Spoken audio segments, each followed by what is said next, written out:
நீங்கள் பார்த்துக் கொண்டிருப்பது நியூஸ் 21 செய்திகள். தமிழ்நாடு செய்திகளை உடனுக்குடன் தெரிந்து கொள்ள நியூஸ் 21 செய்திகளை பாருங்கள். உண்மை, உழைப்பு, உயர்வு. திண்டுக்கல் மாவட்ட இளைஞர்களுக்கு அனுபவ கற்றல் நிகழ்ச்சி மாவட்ட ஆட்சியர் சரவணன் தலைமையில் நடைபெற்றது. திண்டுக்கல் மாவட்ட ஆட்சியர் அலுவலகத்தில் மத்திய அரசு இளைஞர் நலம் மற்றும் விளையாட்டு அமைச்சகம் நேரு யுவ கேந்திர மை பாரத் அலுவலகம் மூலமாக இளைஞர்களுக்கு அனுபவ கற்றல் நிகழ்ச்சி மாவட்ட ஆட்சியர் சரவணன் தலைமையில் நடைபெற்றது.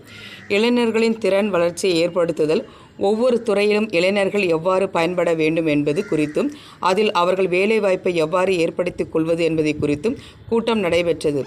காவல்துறை, மருத்துவம், மாவட்ட தொழில் மையம், இளைஞர் நலன் மற்றும் விளையாட்டு மேம்பாட்டுத்துறை, வங்கி சார்ந்த அலுவலர்கள், நாட்டு நலப்பணி திட்டம் சார்ந்த பல்கலைக்கழகம் மற்றும் கல்லூரி அலுவலர்கள், மாநகராட்சி மற்றும் நகராட்சி அலுவலர்கள் மற்றும் பிற துறை சார்ந்த அரசு அலுவலர்கள் கலந்து கொண்டனர்.